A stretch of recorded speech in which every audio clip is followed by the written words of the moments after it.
Hey everyone, welcome back. This is the second recording of this video, so I really hope that goes through this time. But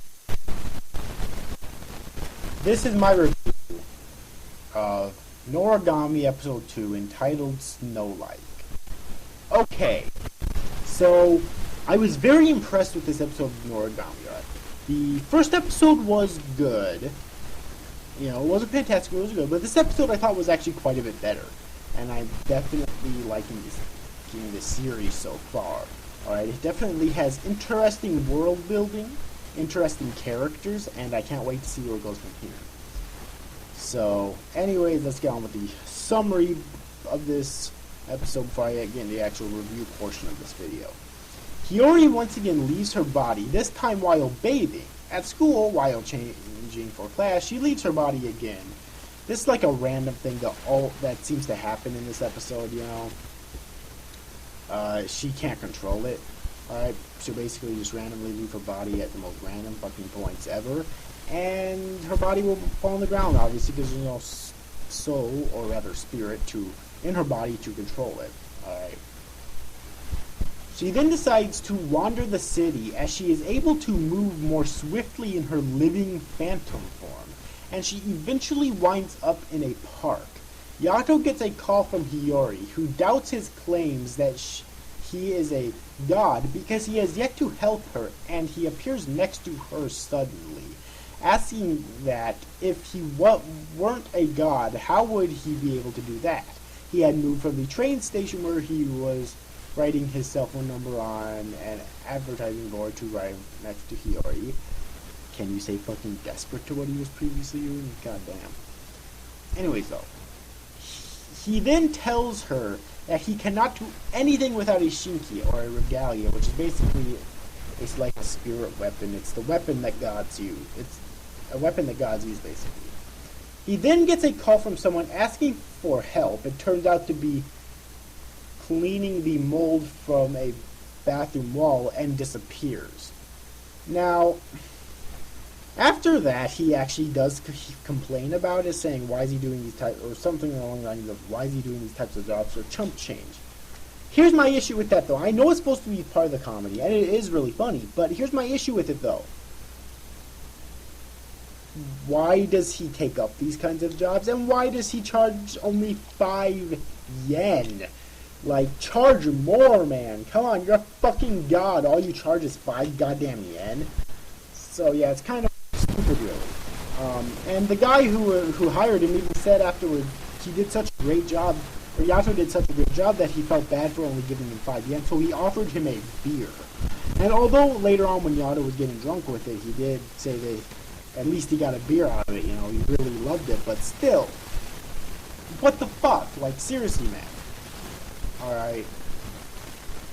Anyways, though, Hiyori then takes it upon herself to find a shinki for him. After Yato gets yet another call from Hiyori, who claims to have found a shinki, he yet again appears before her, only to find out that the so-called shinki she found was a bona fide phantom.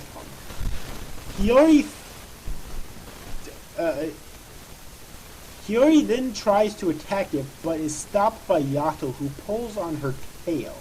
Yato is then bitten by the phantom. He injures it, causing the phantom to temporarily retreat.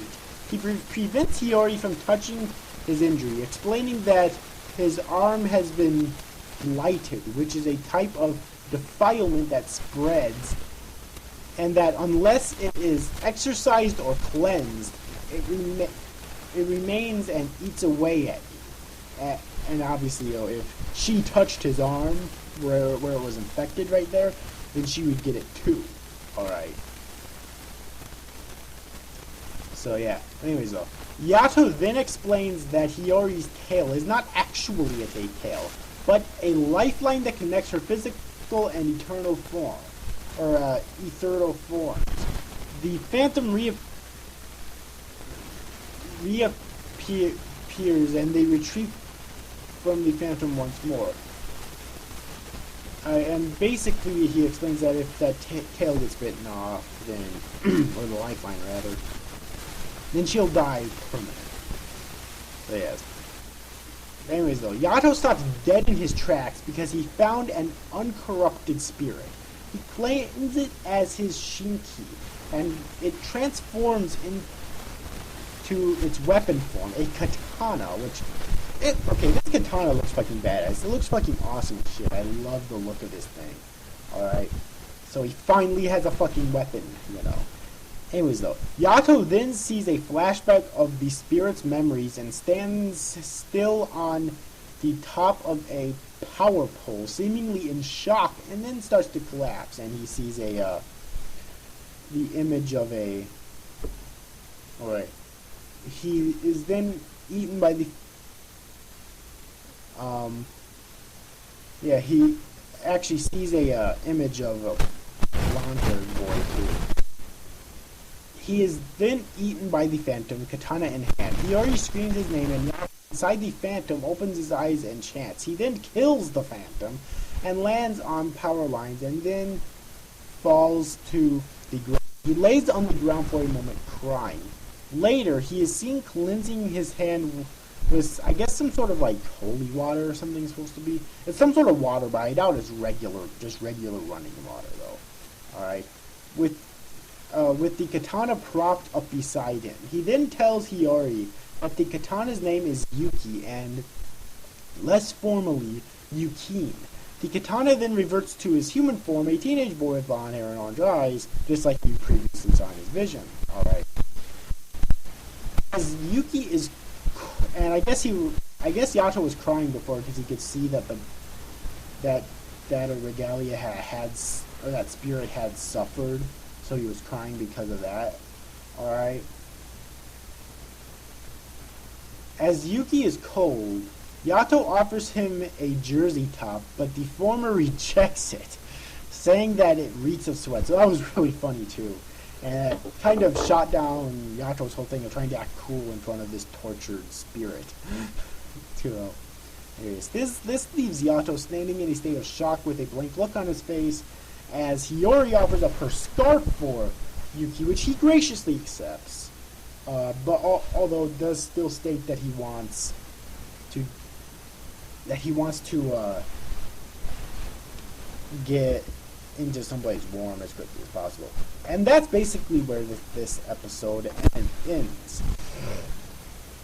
Alright, so yeah, like I said at the beginning of this review, it was a very good episode. It really was. Episode 1 was okay. Episode 2 I think was way better. Alright, it's... Now that Yato finally has a weapon, we should be able to advance the plot a little bit. Although there's not really a whole lot for me to say, except the animation I thought was gorgeous in this episode. It really fucking was. Not too surprising because it's his goddamn bones here, but still though, you know. I guess I can make a prediction for the future of the series. Alright, my prediction is that there's going to be lots of evil and or corrupted spirits that are going to be coming after Hiyori soon. And the reason why I'm predicting this is because in this episode, Yato did tell... Hold on a sec. Alright, sorry about that.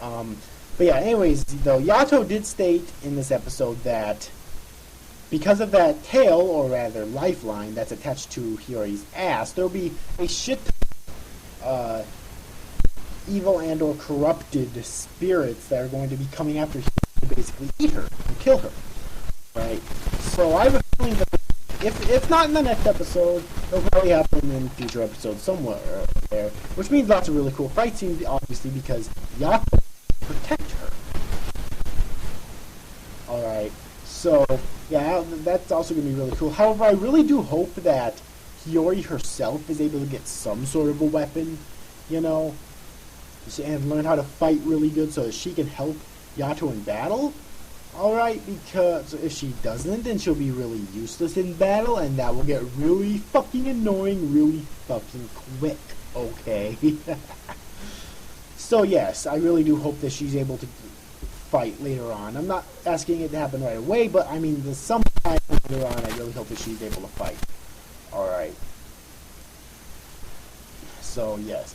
But anyways, though, I really think that's pretty much all I have to say about this episode. It was really good. I really enjoyed it, and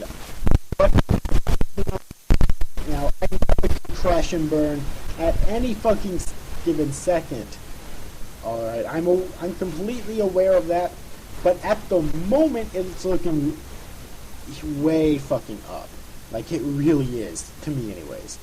So yes, but anyways, well, I hope you enjoyed this review, guys. That's it, guys. Thanks for watching. Bye-bye.